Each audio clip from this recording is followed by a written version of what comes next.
Hello friends, rankers 2.0 पर आपका बहुत बहुत स्वागत है। जैसा कि आपको पता है कि आरआरबी एनटीपीसी के लगातार प्रीवियस ईयर के जो जीके के प्रश्न हैं वो हम आपको कवर करा रहे हैं। वीडियो का ये सेकंड पार्ट है जिस पर फिर से मैंने 40 क्वेश्चन आपके लिए लेकर आए हैं। ऐसे क्वेश्चन जो कि आरआरबी एनटीपीसी में पिछले साल पूछे गए हैं। लास्ट जो परीक्षा हुई थी एनटीपीसी की, उसमें ये क्वेश्चन पूछे गए थे, वही क्वेश्चन मैं आपको प्रोवाइड करा रहा हूँ। लगातार आप जुड़े रहिए हमारे चैनल से। चैनल पर अगर आप पहली बार आएँ तो चैनल को सब्सक्राइब जरूर कर लीजिएगा और डिस्क्रिप्शन पर हमारे टेलीग्राम चैनल की लिंक आपको मिल जाएगी, क्लिक कर लीजिए और हमारे टेलीग्राम चैनल से आप जुड़ जाइए। हर वीडियो का पीडीएफ फाइल आपको वहां पर मिल जाएगा। बिना किसी देरी के शुरू करते हैं आज का ये वीडियो। देखते हैं हमारा पहला क्वेश्चन। भारत के राष्ट्रपति के द्वारा लोकसभा में एंग्लो इंडियन समुदाय से कितने सदस्यों को मनोनीत किया जाता है? देखिए, ये 2021 में हुई परीक्षा का क्वेश्चन है और अभी आपको पता है कि एंग्लो इंडियन जो है वो उनका जो पद है वो समाप्त हो चुका है। लेकिन उस टाइम पे ये क्वेश्चन पूछा गया था तो इसका राइट आंसर था 2। राष्ट्रपति 2 सदस्यों को मनोनीत करता था। ऐसे सदस्य होते थे लोकसभा में जो कि एंग्लो इंडियन समुदाय से होते थे। अगला क्वेश्चन है GSAT-31 क्या है? तो GSAT-31 दूर संचार उपग्रह है। राइट आंसर हो जाएगा दूर संचार उपग्रह। अगला क्वेश्चन था एक्सेल एमएस ऑफिस 2010 की वर्कबुक में डिफॉल्ट रूप से कितनी वर्कशीट मौजूद होती हैं? तो डिफॉल्ट रूप में 3 वर्कशीट मौजूद होती हैं। 3 आपका राइट आंसर हो जाएगा। नेक्स्ट क्वेश्चन है किस वर्ष में लागू हुए राजभाषा अधिनियम की धारा 3 के माध्यम से संघ के आधिकारिक उद्देश्यों के लिए अंग्रेजी भाषा का उपयोग जारी रहा? राइट आंसर हो जाएगा 1965। 1965 में लागू हुआ था राजभाषा अधिनियम धारा 3। ठीक है, इसके माध्यम से संघ के जो आधिकारिक उद्देश्य थे उनके लिए अंग्रेजी भाषा का उपयोग किया जाने लगा। हमारे शरीर में वसा संचय करने वाला ऊतक कौन सा है? तो हमारे शरीर में जो वसा का संचय करता है उस ऊतक का नाम है वसा ऊतक, या इसे ही हम वसीय ऊतक भी कह सकते हैं। राइट आंसर वसाई ऊतक। विधवाओं को पुनर्विवाह की अनुमति देने वाला कानून किस वर्ष पारित किया गया था, जिसे हम हिंदू विधवा पुनर्विवाह अधिनियम भी कहते हैं, जो कि 1856 में पारित किया गया था। 1856 16 जुलाई 1856 को इसे पारित किया गया था। भारतीय क्षेत्र का सबसे दक्षिणी द्वार कौन सा है? छोर कौन सा है? सॉरी, दक्षिणी छोर यहाँ पर पूछा है। तो दक्षिण का पॉइंट क्या है? इंदिरा पॉइंट। याद रखेंगे, सबसे दक्षिण का छोर है इंदिरा पॉइंट। नेक्स्ट है स्वच्छ सर्वेक्षण 2020 के अनुसार कौन सा शहर भारत का सबसे स्वच्छ शहर था? आई थिंक ये सभी को पता ही होगा, इंदौर, जो कि लगातार फर्स्ट नंबर पर बना हुआ है। इंदौर आपका राइट आंसर हो जाएगा। नेक्स्ट क्वेश्चन है प्रख्यात समाज सुधारक और महिला शिक्षा कार्यकर्ता पंडिता रमाबाई सरस्वती किस भाषा की महान विद्वान थी? तो संस्कृत भाषा की ये महान विद्वान थी। राइट आंसर आपका संस्कृत हो जाएगा। भारत में पहली पैसेंजर ट्रेन कब चलाई गई थी? राइट आंसर है आपका 1853। 1853 में भारत में पहली बार पैसेंजर ट्रेन चलाई गई थी, जो कि मुंबई से ठाणे के बीच 34 किलोमीटर 34 किलोमीटर की दूरी इसने तय की थी। ये भी आपको याद रखना है। दूर संचार क्षेत्र में ISP का अर्थ क्या है? तो जो दूर संचार क्षेत्र है इसमें ISP का अर्थ होता है internet service provider. Internet service provider आपका राइट आंसर है। न्यूटन के गति के प्रथम नियम का अन्य नाम क्या है? काफी सिंपल क्वेश्चन है। तो जो न्यूटन की गति का पहला नियम था इसे कहा जाता है जड़त्व का नियम। ठीक है, गति के प्रथम नियम को जड़त्व का नियम कहा जाता है। 9 डॉट्स प्राइज अवार्ड 2019 किसने जीता था? तो 9 डॉट्स प्राइज ये अवार्ड 2019 में जीता था एनी जेदी ने। ठीक है, एनी जेदी ने इसे जीता था। राइट आंसर है एनी जेदी। सुशील कुमार ने ओलंपिक पदक किस खेल में जीता था? तो सुशील जो कुमार हैं इन्होंने कुश्ती में ओलंपिक पदक जीता था 2008 में। ठीक है, फिर उसके बाद उन्होंने 2012 में रजत पदक जीता और 2008 में इन्होंने कांस्य पदक जीता था और फिर इसके बाद इन्होंने 2014 में स्वर्ण पदक जीता था और फिर 2018 में भी इन्होंने गोल्ड मेडल जीता था। नेक्स्ट क्वेश्चन है हमारा 2020 तक भौतिकी के लिए 2 बार नोबेल पुरस्कार प्राप्त करने वाले एकमात्र व्यक्ति कौन है? भौतिकी के लिए लगातार 2 बार नोबेल पुरस्कार 2020 तक। ठीक है, एकमात्र व्यक्ति कौन है? जॉन बार्डीन, आपको याद रखना है, जॉन बार्डीन। चींटी के डंक में कौन सा अम्ल होता है? जनरली आपने फार्मिक अम्ल सुना होगा, इसे ही हम मेथेनोइक अम्ल भी कहते हैं। ठीक है, मेथेनोइक अम्ल भी कहते हैं। मेथेनोइक अम्ल को फार्मिक अम्ल के रूप में भी जाना जाता है। राइट आंसर है मेथेनोइक अम्ल। अगर आपको फार्मिक अम्ल दिया जाता है ऑप्शन में तो वो भी आप लगा सकते हैं। भारत में प्रथम ब्रिटिश प्रेसिडेंसी की स्थापना कहाँ की गई थी?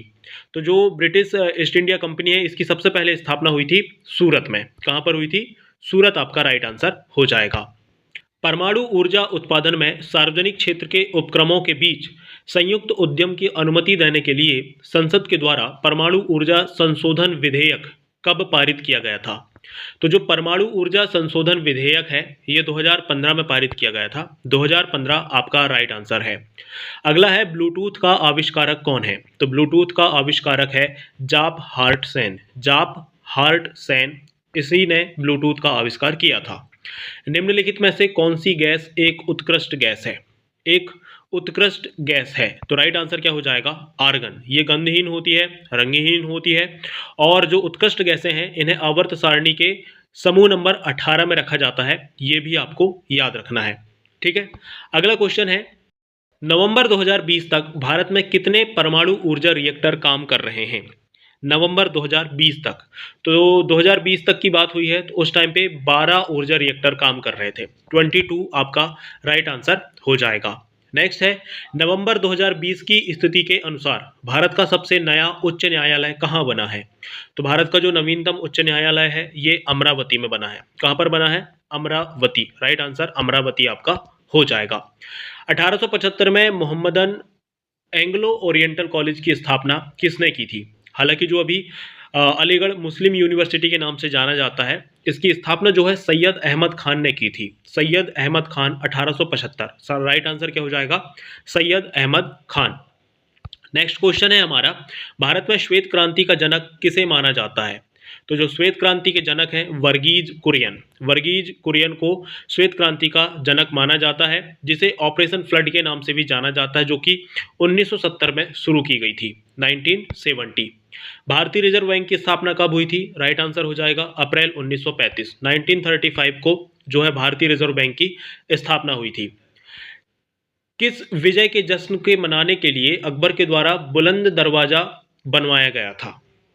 तो जो अकबर ने गुजरात विजय किया था राइट आंसर हो जाएगा आपका गुजरात। गुजरात विजय के जश्न को मनाने के रूप में अकबर के द्वारा बुलंद दरवाजे का निर्माण कराया गया था। राइट आंसर हो जाएगा गुजरात। ये कहाँ पर है? फतेहपुर सीकरी में। ठीक है, गुजरात विजय पर बुलंद दरवाजा का निर्माण करवाया था अकबर ने। भारत में प्रोजेक्ट टाइगर कब शुरू किया गया था? तो जो प्रोजेक्ट टाइगर है भारत में 1973 में शुरू हुआ था। राइट आंसर हो जाएगा 1973। दिल्ली की जामा मस्जिद का निर्माण किस वर्ष पूरा हुआ था? तो जो जामा मस्जिद है वो दिल्ली में है। 1956 में इसका जो निर्माण है वो पूरा हुआ था। 1956 आपका राइट आंसर है। वर्णनात्मक इतिहास भारत गांधी के बाद ये किसने लिखा? भारत गांधी के बाद इसे लिखा है रामचंद्र गुहा ने। ठीक है, रामचंद्र गुहा इन्होंने भारत गांधी के बाद इस पुस्तक को लिखा है। नेक्स्ट क्वेश्चन है दूसरी वंदे भारत एक्सप्रेस किस किस के बीच चल रही है? तो जो सेकंड नंबर की वंदे भारत एक्सप्रेस है ये नई दिल्ली से कटरा के बीच में चलती है। राइट आंसर नई दिल्ली से कटरा। वर्तमान में संविधान की 8वीं अनुसूची में कितनी भाषाएं सूचीबद्ध हैं?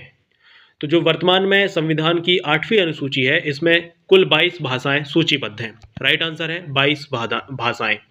अगला है गांधी स्मृति और दर्शन समिति का गठन कब किया गया था? जिसे हम शॉर्ट फॉर्म में GSDS कहते हैं। सितंबर 1984। सितंबर 1984 1984 में गांधी स्मृति और दर्शन समिति का गठन किया गया था।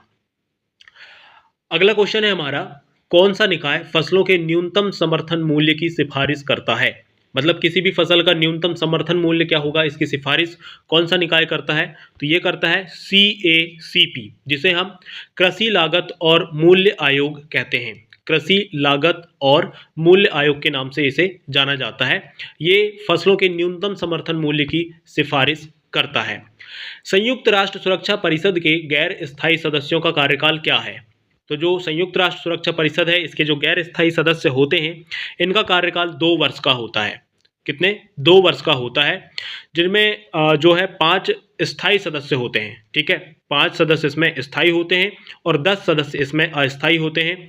ये पहले वीडियो पर भी जब मैं आपको कवर करा रहा था तो इससे रिलेटेड एक क्वेश्चन आया था कि कितने अस्थायी सदस्य होते हैं। तो 5 अस्थायी होते हैं, 10 स्थायी होते हैं, टोटल मिला के 15 सदस्य होते हैं। ये आपको याद रखना है। टैक्सोल किस पौधे से प्राप्त किया जाता है?